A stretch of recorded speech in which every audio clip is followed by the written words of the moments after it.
For those of you who don't know me, I'm Maria. I'm an alumni from 2.5 years ago. I used to be an officer in White Hat. I'm going to give a talk on IMSI Catchers, which are fake cell phone towers. And I'm going to kind of give like a general overview of what they are and how they're used, and just like kind of what to be aware of. Not super technical. Okay, so what are IMSI catchers? As I said before, there are fake cell phone towers, or like cell tower simulators that are used to intercept cell phone communications. So the way this started is law enforcement wants to catch like criminals, or use it pretty much for like law enforcement purposes. So it's looking for tools to intercept criminal communications. And cell phones are a pretty popular way of communicating, and in a lot of cases, criminals don't even use any like complex encrypted communications. They just communicate with cell phones. So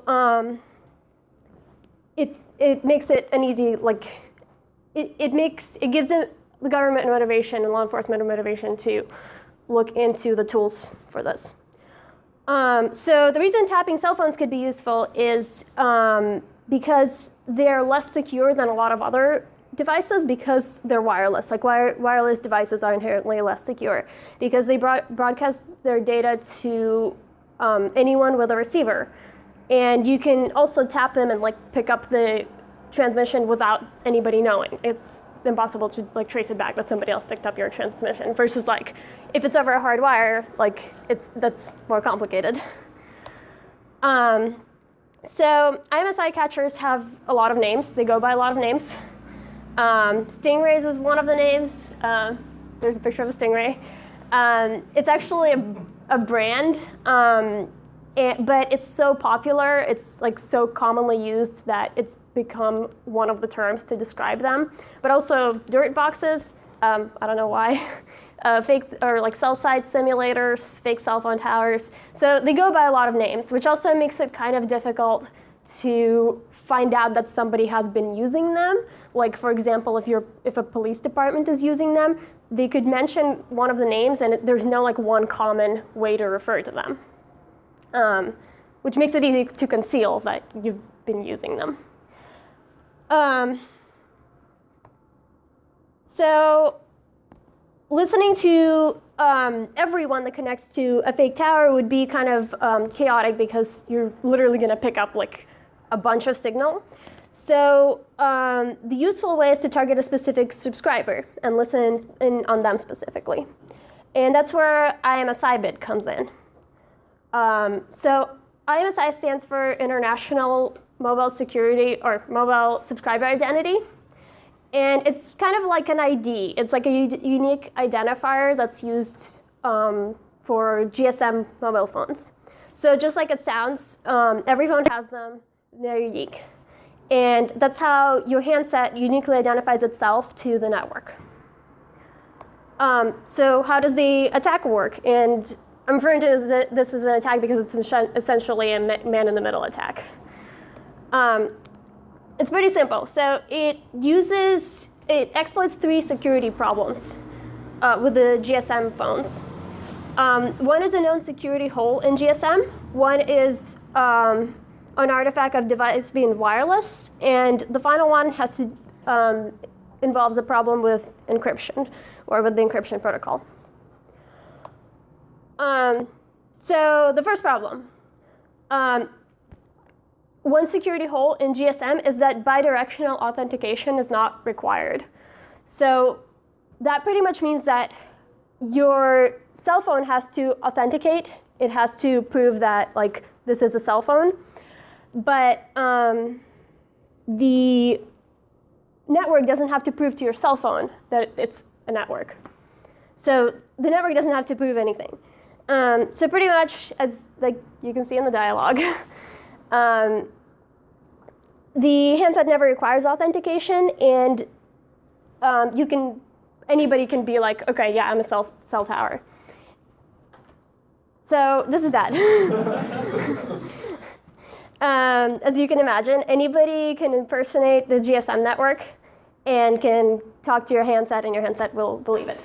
Was this an intentional design thing, or why is it not bidirectional authentication? I don't know. As far as my research goes, no.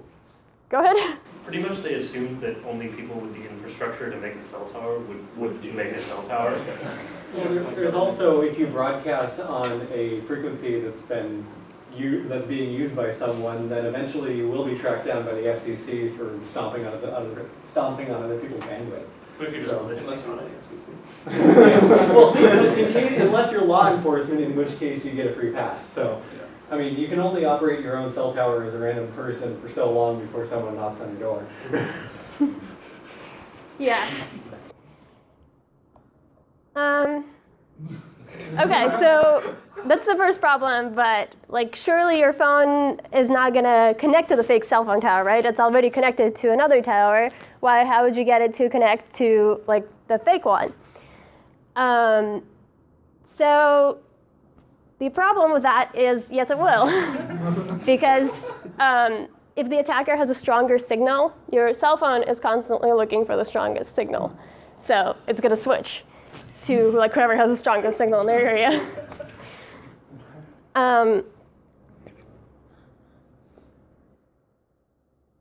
And because it never authenticates, that means anybody who shows up with a stronger signal can pretty much force handsets to connect to them. Okay, so there's encryption, right? So this still shouldn't be possible because you have encryption, and that's going to save you. So that doesn't work either because the cell phone tower actually tells your handset whether or not to use encryption and what type of encryption to use.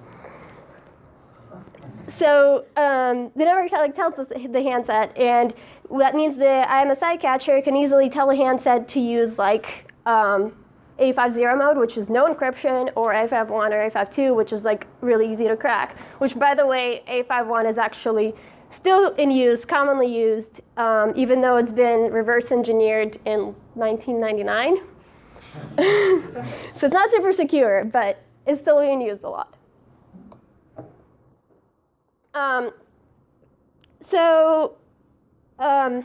This is pretty much a man-in-the-middle attack because, as you can see, you have your device, IMSI catcher, tower, and the IMSI catcher gets in the middle of that, and it's still sending the messages or the calls or whatever to the network.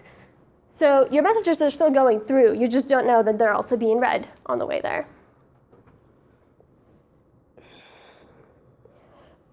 And so some IMSI catchers can actually impersonate your device, but some can't. So it depends on the IMSI catcher that you're using. If they can't impersonate the device, it's going to look like that cell phone is offline. So if somebody calls it, it's just going to go straight to voicemail. But depends on the technology that you're using. You could actually impersonate the cell phone, which means if somebody calls it, it's going to receive the call, and then whoever has the IMSI catcher can listen to it. Okay, so who has them? Government. So government is generally uses it to track down enemies of the state, so terrorist activity, spies, and stuff like that. And this use has been somewhat less controversial. Police has been the more controversial use. So they're supposed to be using it to investigate criminal activities, but they will also monitor communications during protests for no reason at all. It doesn't require a warrant for the most part. So you just kind of they can just listen to wherever they think something is suspicious, and they can listen into a bunch of people's conversations. And actually in Anaheim, there was an article that in Anaheim, the police acknowledged that they flew in a plane over Disneyland and just used it to listen to people's communications in Disneyland. And there was a report, they acknowledged it, but there was no dates or anything to go with it. So we just know that it happened at some point. So also, anyone can use them because there's a listing right there. You can buy one online. How much does it say it is? What's that? How much does it say it is? That one specifically is 1,800. Oh. I've seen a lot of different, like a lot of articles have different prices for them. So I've seen as much as like tens of thousands or like even like close to like 100,000, and I've seen like that's probably the cheapest thing I've seen. So probably depends on what it can do. But yeah, and like when I was looking for this, also a bunch of other suggestions came up, kind of like, oh, customers who looked at this are also interested in this, and there was like 10 more at the bottom. So they're available, like that's a thing. Although fairly expensive. So what are the privacy implications? So people have been concerned that this goes against the Fourth Amendment, which is supposed to protect people against unreasonable searches. And the question is, like, are IMSI catchers violating it? So we want the law enforcement to be able to catch the bad guys, but unchecked surveillance is like questionable. It could be abused. So we're looking for a balance between privacy and safety. So far, the reason law enforcement has been able to get away with it is because it hasn't been known, like because of secrecy. So it's like people don't know about it, they can't complain about it. But just because nobody knows you're doing it doesn't necessarily make it legal or okay. So it's just like nobody's questioning them because they're not known. So recently, ACLU, which is American Civil Liberties Union, which like they try to fight for civil liberties, have like shined a light on this, and that's why we're starting to find out about them more, and that's why we've been seeing a lot more news articles about them recently. So if you like Google it now, you will find a bunch of like recent articles from like 2015 and stuff. Like most of the articles I found were kind of like people are just starting to find out about them and question this. And then so the Department of Justice and Department of Homeland Security announced that they are going to start requiring warrants for these, which is a good thing. Like something is actually being done. So dozens of states have passed or are now like considering legislation for this. So at least there's going to be hopefully like some kind of law in place that will limit the use of them. Which is good because we're used to seeing our privacy get eroded, and then like this is actually a case where people are getting more informed and people are like trying to take action about it. So what can you do about them? First of all, should you be worried?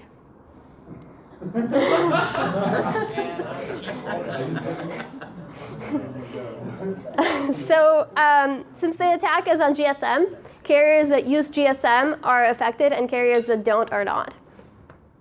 So it's possible that your calls could be intercepted on a vulnerable network, but it's kind of unlikely just because of how costly they are and how and they have a pretty low range, so you pretty much have to be like pretty close to the people. I mean, they're only going to target the group of people that's like around the IMSI catcher, like not too far away. So chances are nobody is actually like listening to your text messages or phone calls, although like it's possible. So here's the thing, like the reason I found out about them is a place I worked at was using them at some point. They had government contractors that came in and they were listening, like they were testing them or something. And somebody told me, this was not announced to the company, this was like, somebody told me that, oh, I just talked to a guy who's using a fake cell phone tower, so just like be really careful with the messages you send for the rest of the day. And apparently they actually could like read all of them, they're not supposed to, but like people who work on this are human, and chances are like they might read this.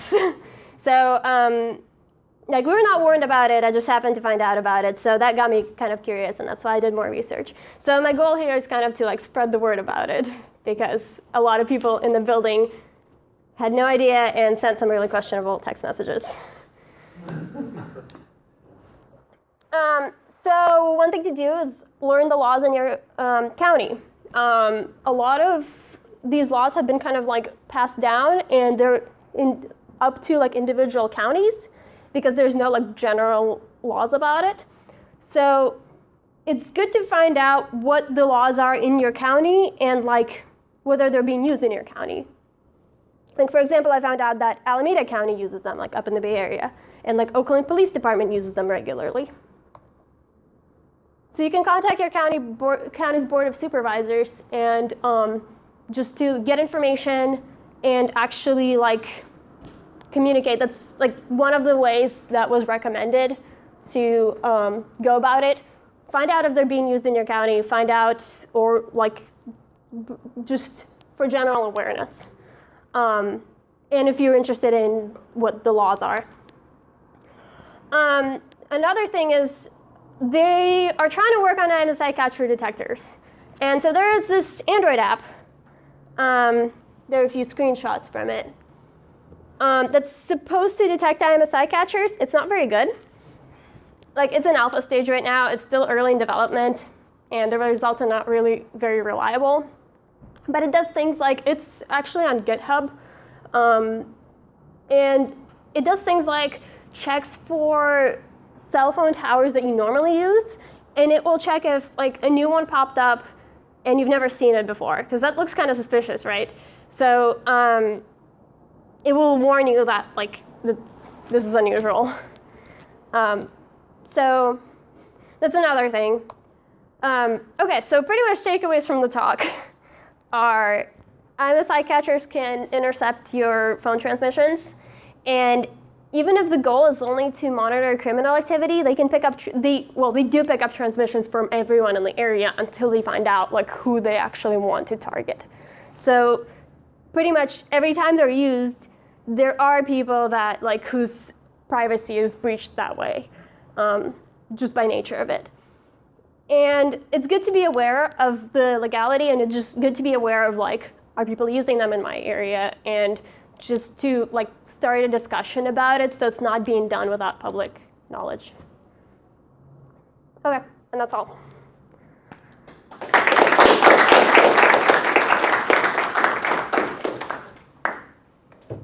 Does anyone have any questions? Do you know what, if any, work is being done to fix GSM?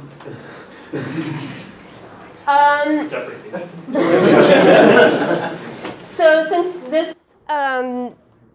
vulnerability has been around for a really long time, I have not found a single thing that said that it's, like during my research, that anything has been done. So as far as I know. Are there forms of encryption that GSM can use other than those three that might be okay? Like, so there was 0, 1, and 2. It said 1 and 2 are both trivial. Is there another level that actually works, or is there just no encryption on GSM whatsoever? No, there's like the simple encryption that can be broken. I actually looked this up. I don't know if you remember. There's more levels. There are more levels, but Since the tower tells you what level to use, yeah, don't fix the protocol. You're screwed. You could theoretically tell your phone not to accept anything Yes. lower than a certain level, though. You could. That would be Yeah. Yeah, so yeah, the problem here is pretty much that the tower can be like, you use this one, and it doesn't matter if there's a better type of encryption, because the tower tells you to use like the no encryption or whatever. So why are some cell providers better than others in terms of like, okay, safe from IMSI catchers or not? Because you had that one slide that was like, oh, if you have Verizon and...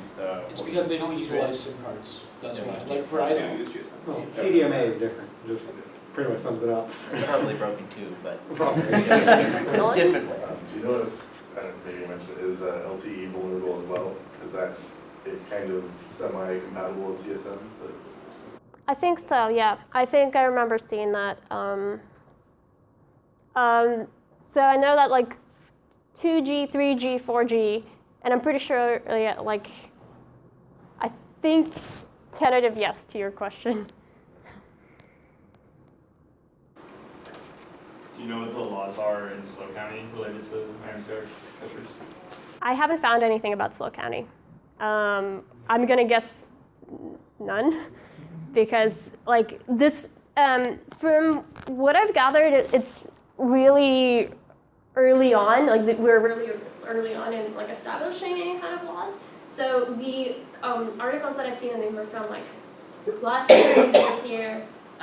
They mentioned a couple of counties, as in like, oh, we know that in this county they're definitely used, and somebody is already talking about it and like mentioning like what the laws about it should be. Like they're actually bringing it up. Like so, since I haven't seen anything about SLO County, I'm gonna guess that nobody brought it up. Have you read any cases online where people are actually abusing this technology to like get like information on others, like spying on others, or is it kind of just being mostly used by law enforcement and not really kind of being used by the public at all? So most information that I found that like people were using those was for research. I'm gonna guess if somebody else used it and like actually for like malicious stuff, they either didn't find them or like didn't catch them, or it's not known. I did not find anything actually of like from the information that's known right now, like no, but people could be using them. There were apparently people used them for like hacker conferences or something. Like actually, there was a talk at DEF CON about it. So for like hacker conferences, they were using them to prove a point.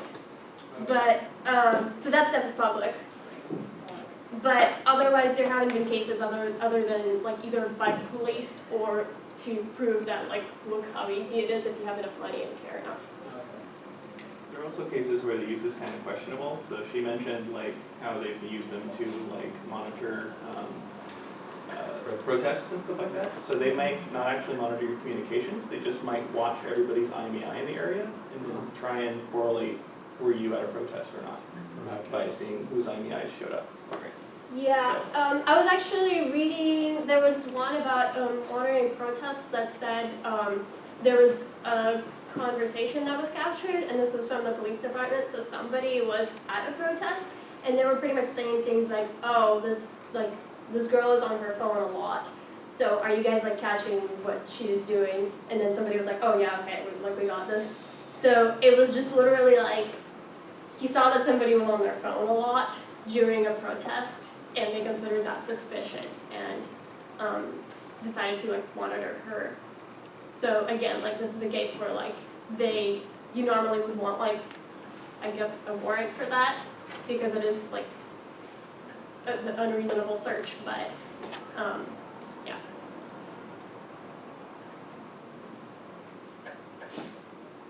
Anything else? Okay, cool.